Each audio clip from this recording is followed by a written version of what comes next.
Right here on Fast With The Hits, Trace FM. Now, you know, as we started and got into that song, I said 630 or 630. There's a bit of lack of punctuation. Hence why I had to say 630 and 630, because the man I have in studio is quite a grammar Nazi. Yeah, man, and you know, you don't want people starting to get triggers about lacking of what do you call it? Yeah, man, so we've got a guy who's coming to the studio today, and I've got to say big shout out to our president, Mr. Ruto, His Excellency Ruto, who was in Rwanda last week. So I sent him a message. I was like, yo, my homie, my brother, do you want to connect me with some guys from out there who are actually doing something in the music industry? And he was like, my friend, I've got you. So he sent Mr. Mike Kayihura to the 254. Man. Is that a good introduction or what? It's a solid introduction, man. Solid, eh? Kayihura, though. Kayihura. Kayihura, yeah. What does that mean? So Kayihura is my family name. Mike Kayihura is my actual names and my artist name. And Kayihura is power, togetherness. Yeah. Mike Power. Yo. Oh, wow. Let's go, yeah. I like that. You know, there used to be that Michael Power thing back in the day. Yo. Remember that?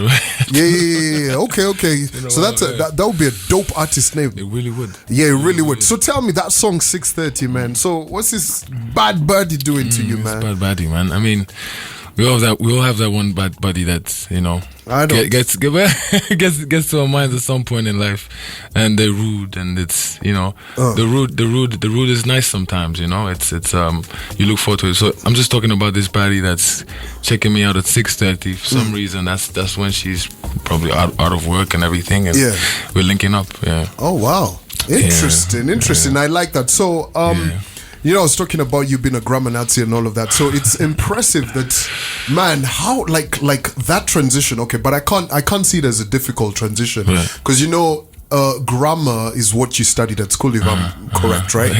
And transitioning that to like writing music and making music, it's not the biggest of transitions, but I can also see it as a large transition, because what do typically people who go and study grammar at school, what do they do? Like, when you go to school, they tell you you're going to write books. Right. That's it. Yeah, they tell you you're going to write books. And I mean, storytelling in general. You know, so I mean, it's helped. I'm grateful to have had that experience, man. Going to learning the English language, and you know, it's a beautiful language to fuse, man, with our local languages, and you know, take international stage and so on. Yeah. Let me ask you this: as someone who's actually studied English to that degree, you see what I mean there, right? What is the one thing that a lot of people actually say and think is correct, but is really not correct, like in spoken English every damn day? Yo, that's a tough one, man. Jeez, I feel like there's a lot, man. You know, like there's in Kenya, everybody says me, I. Yeah, me. Even me. Or you go to this like Harambe, and someone is like, they get the mic and they blow. Yeah. and then they're like, my names are. My names are indeed. You know, those kind of things. But which ones are they? Some of those phrases you're just like, they kind of argue because. Yeah. I feel like me, I, and even me are very regional, man. I go to Kampala, they use it. Yeah, even Kigali. Me. Yeah, even me, I want, you know. You know, so it's like a regional thing, man. It is. It really is. And the mic tapping is very African, man. You know, you see it everywhere. You know, the speaker before has been speaking into the same mic. Right. Is this thing on? Facts. It's a very African kind of thing. Absolutely. So, but that transition, how was that? You've been around music, right? But I want you to explain it to me from the perspective of, you know, you've gone to school, you've studied that, and then you're telling your parents, I strictly want to focus on music. Yeah. Oh man, it's a crazy transition. I mean, it's been really tough. I've been doing this for a bit. And when I finished high school, I had the opportunity to go to Addis and do like, you know, a short year course of music, you know, theory, vocals, you know, and you know, the basics. And that was such a beautiful moment because that was my first time on my own, and it was in the field that I love. I started music in church when I was 12 years old, and I sang in a choir till I was 18. So then graduated shortly after that, and it was such a challenge to convince them, but this was a scholarship kind of thing, that I went for, and I got that opportunity. It was so random too. Yeah. But when that happened, I feel like it was like, okay, maybe he could, But then the other challenge came to where I finished that, and then I was back at home, and it's like, okay, so what now? So what are we doing now? So gigs and writing and creating in general. But yeah, it's the process though. It's been fun. Interesting. What was your other favorite subject at school? Man, school was not the funnest for me. I'm not gonna lie. I enjoyed English. I enjoyed English. Obviously. Geography was fun. Geography was a lot of fun. Yeah. I mean, if I was from Rwanda, I'd enjoy geography It was mostly because of the teacher, though. Teacher Hazel. She was Kenyan. The Cavature. She was really nice. She was a really. Oh, sorry. No, yeah. Her personality. Her personality, and you walk into a classroom and she's how's your weekend? How have you been? And it's very alive. And you're talking music and. She's from Kenya. She's from Kenya. Yeah. We're not the most polite, especially as teachers. So like she came to Rwanda because you guys are way more polite than we are. Yeah, we're reserved. A bit reserved, and we've got our. I don't think your president is. Well, he's chill. I mean, he's a tough one. I mean, because you say when you guys are reserved, I don't think so. But then again, that's why he's your leader. Right. Facts, yeah. Okay, so this teacher. Yeah, so I'd say that was one of my favorite subjects because walking into the classroom, I'm not particularly looking forward to the subject and learning and all of that. You had to do it. We had to do it. Music was everything that I was looking forward to. We had the music club after school, and that was it. That was that's why I feel alive, But when I walked into that geography class, we talk about music, we talk about sports, and it's fun. So let me ask you, what's the largest lake in Africa? Wow, Victoria? Are you sure about your answer? Man, nah, I'm not quite sure. I'm not gonna lie. So what happened is this, right? Like your management told me about your teacher's name from school, and hence I asked you about the geography subject, right? Yeah. So I've got a whole voice note from your teacher. No way, you joking? Are you ready for it? Get out of here. Let's go. So the teacher was like, she was actually quite shocked that we were able to trace it down. No way. That's crazy. Has this ever happened? This has never happened. This is a mad thing. Alright, so here's your teacher. You're not playing with me, right? Here's your teacher. Like, let me even hook her up with like the glass smash. Where is this? Okay, let me tell you. Yo, we're about to get your teacher on. It's gonna be absolutely huge. Your teacher's saying, yo, pull up, Joe.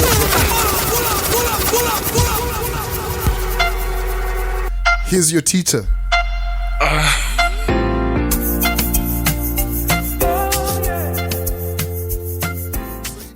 That translate to Kenya, right? Zuba, right? I do. Because when you listen to the words on the song, you can kind of push that whole Zuba kind of vibe. I see what you mean. Yeah. It's crazy because in Kinyarwanda as well, Kuzubara. It's the same. It's the same meaning. Word. It's crazy. Yeah. Man, we really are distant relatives. Yeah, it really. No lie. I thought when they told us about this whole East African community, I was like, what? It's the real thing. Our brothers, our cousins. It's the real thing. It's a real thing, man. Yo, I like this one. Yeah, appreciate that. When you said that you went for that whole scholarship and you were trying the vocals and everything, right? Is that where you kind of perfected all of that? I would say what I like about that course that I did was they didn't really particularly put me They didn't really particularly put me in a position of like, this is the direction you have to go.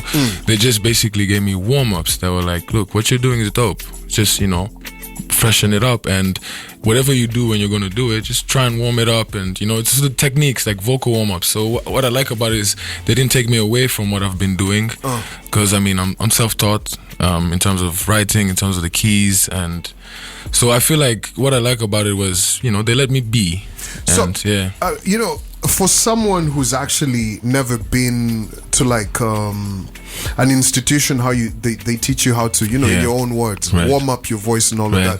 What is that like? How do they actually? Are you in there trying to like pull a Mariah, a Whitney? Then they're like, no, of course you can't do that. What do they actually do?